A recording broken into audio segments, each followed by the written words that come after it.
toot shed.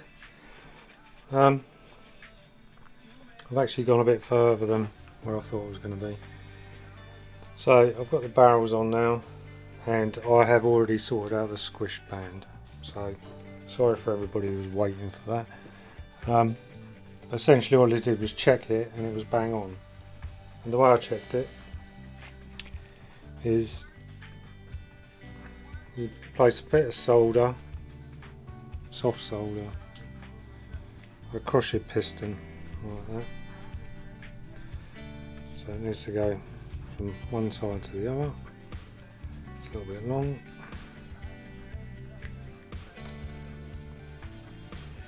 Put it across your piston crown like that. Well, actually, like that.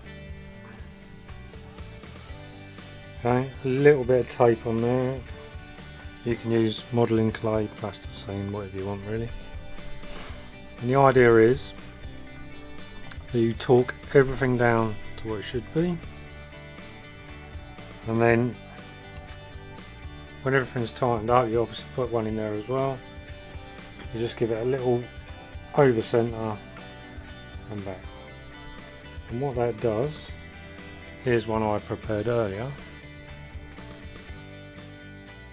Right.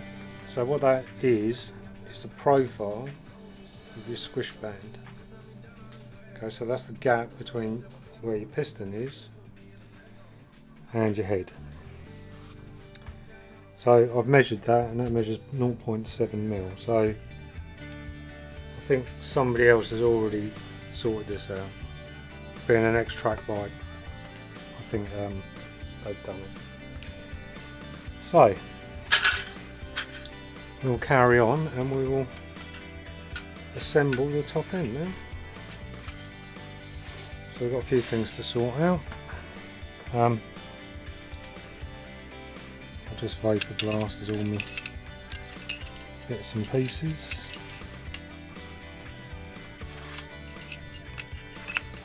Those are power valves. Nice clean head. All the bushes are pretty good. So I'll be fitting the seals in this. Power valves, loads of people talk about power valves. Essentially, if you're looking here. So what happens is that when the engine's running up to about 6,500 RPM, these little valves here will be in that position, which blocks off this little port here. Alright, so that's not open. So all the exhaust gas is going out of this big port here. Okay, when you go above 6,500 RPM, 7,000, the CDI unit, which controls your ignition and these valves, rotate using a servo into the open position. And if you have a look up here, so up there, you see that? So what happens is at low RPM, it's like that. When you hit going to the power band, what it does is it rotates like that and allows all the exhaust gas to go out the sides as well as the big open port, which is great for high RPM. Now if you didn't have a valve there, the bike would be flat, real sort of no power at all until you got into that high RPM range. So for a road bike, that's not ideal. You want something that's usable. So that's why they fit power valve. It also gives you a lot of torque at lower RPM. So next job,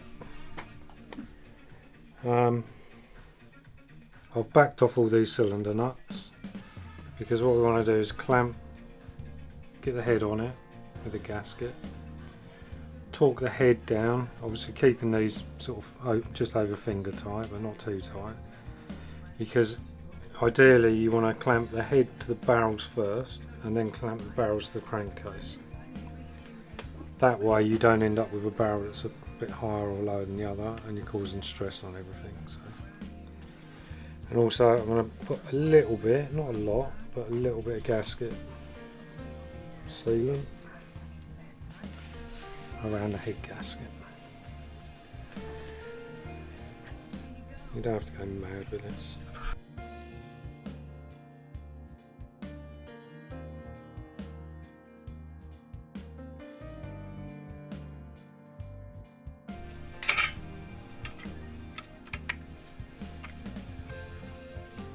That's a handy little up. Okay, so a little bit on the head side. Don't go mad.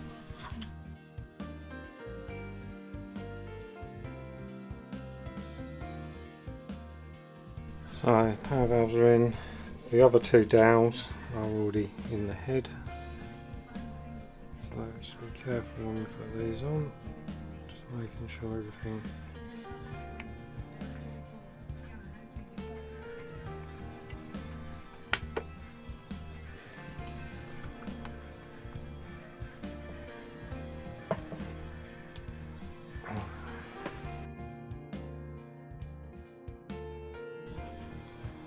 So just check all your power valves nice and free. So it's just a little bit, because it's on dowels, it just takes a little bit to seat that. Right, next job is find the head bolts.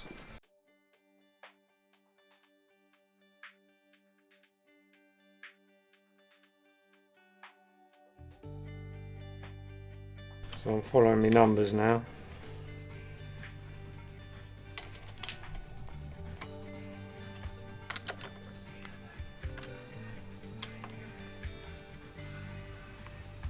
Oh, that's 5. Just done 6 before 5.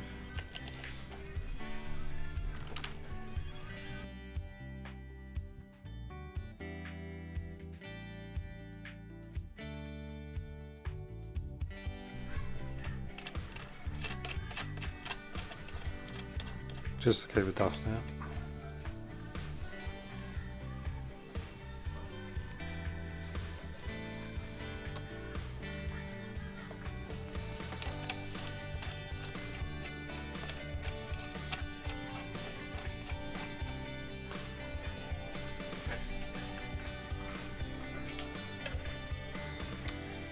Now, I haven't gone to town on cleaning this bit up, and there's a good reason for that. Because I didn't want to wash all the grease out of it, because this power valve linkage feels very, very good. I.e., I don't think it's done hardly any work. So all these little ball joints are nice and tight. So it's going back on as it is. So you've got a little marker here and it tells you when the valves should be open or closed. So I know which way the links go, so it goes like this.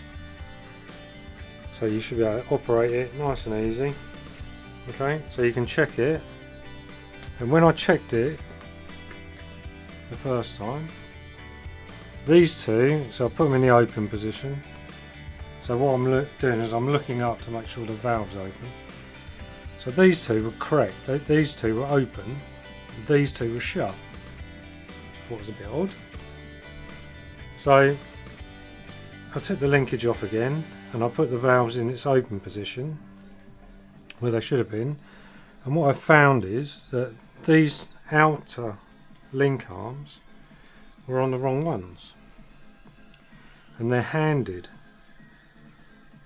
So this one has to go on this side, this one has to go on that side. So what had happened is, whoever set this up before had been riding it with the power valves half shut, when they should have been half open. Well, they should have been all open. So that took a little bit of head scratching, but that's the reason why I was having a bit of an issue with that. So I'm just going to tighten everything up, and then we double check them again, have a look at the ports, make sure they're all okay, and then we'll carry on.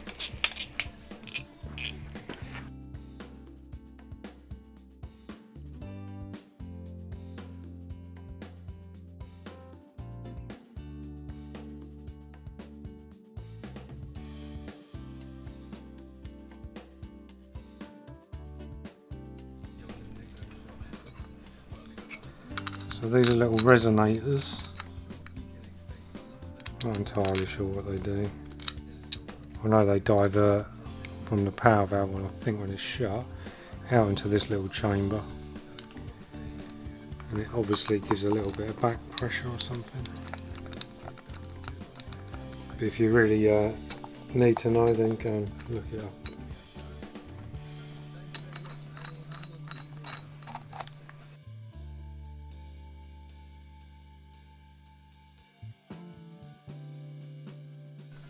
That one with the bracket, I'm sure goes that side. The gasket's still intact, so that's going back on it. Just dropping everything tonight.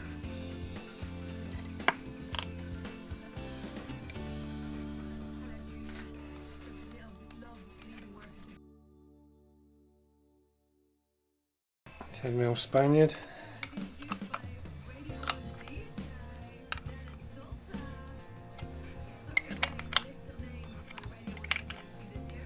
So if you don't know a lot about two strokes, what I'm fitting at the moment is the reed block. They're called reed blocks because they've got reeds in them, like you'd have in your clarinet. And what that is a one-way valve. See, carburetor sits here. As the crank rotates and piston goes up, creates a low pressure in the crankcase, which then draws air and fuel through this reed. So it opens like that, little pedal. And when the piston comes back down to compress it, they snap shut. That's all it is. These are just little guides so they don't snap off. And in there, which I'm not going to take apart, but in there's what they call a stuffer block. And it's to do with how to increase or decrease the velocity of the fuel as it comes through. It's all very technical. And the thing about two strokes is to make them run well, need a gasket on that, everything has to be working together. So you can't just do one thing and expect it to have a massive difference, because everything's working in combination with everything else.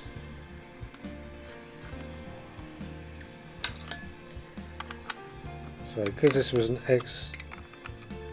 track bike engine, say X because it's not going back on the track, what he's done is he's blanked off where these oil injection pipes go. So I bought this and I'm going to reinstate the oil pump because it's going on the road and I cannot be asked to pre-mix fuel.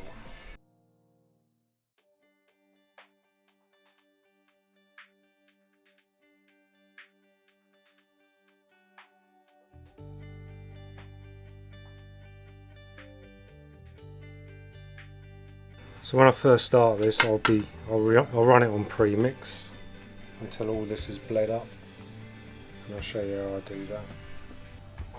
Thermostat. So I need to check that, and the way we check that is by putting in some hot water.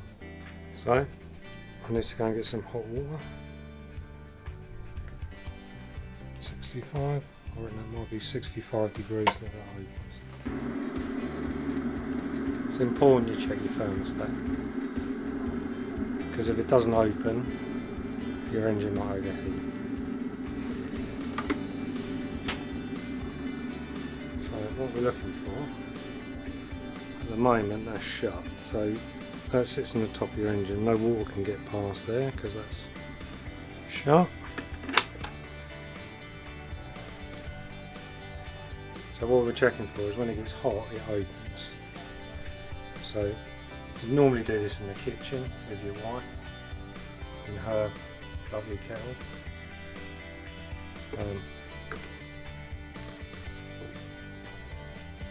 That's how you score extra brownie points.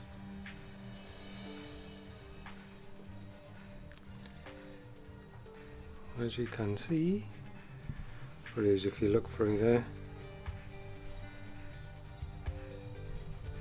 Yeah, it's come off its seat, look.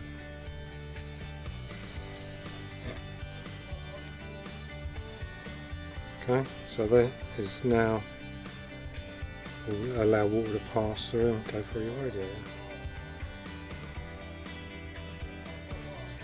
When that cools back down, that should shut. So, thermostat's good, that can go in.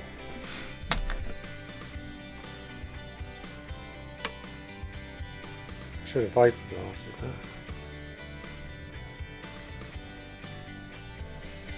Maybe I'll do that another time. So, if you don't have a tap, you can still clean your threads out. The way you do it,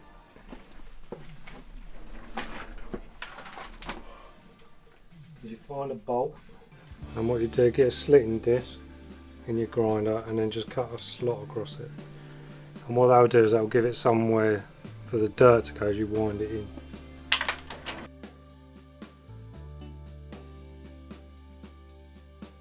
So now I'm going to throw that in there.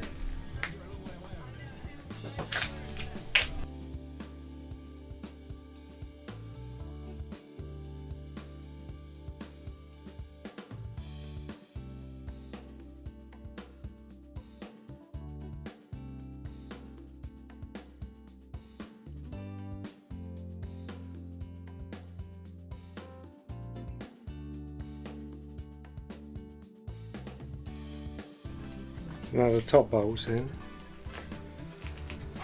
I can, there's a space that needs to go on the other side of the bottom bolt. Right. Just need to torque them to the specified amount.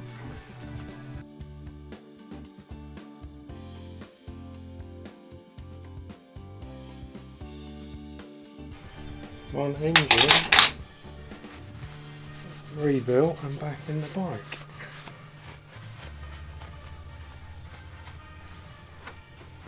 That's like brand new.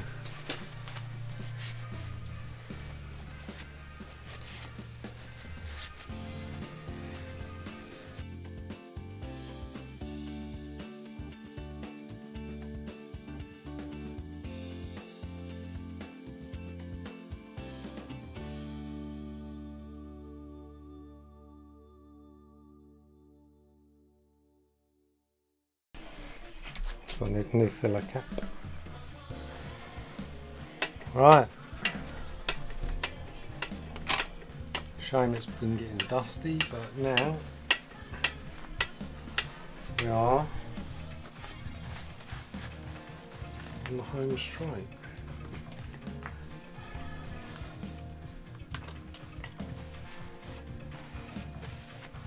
So that's it for tonight. I think we've got quite a lot done. Next job will probably be stick the carbs on it, put the exhausts on it, chuck some premix in it and see if it runs. So, thanks for watching. See you next time.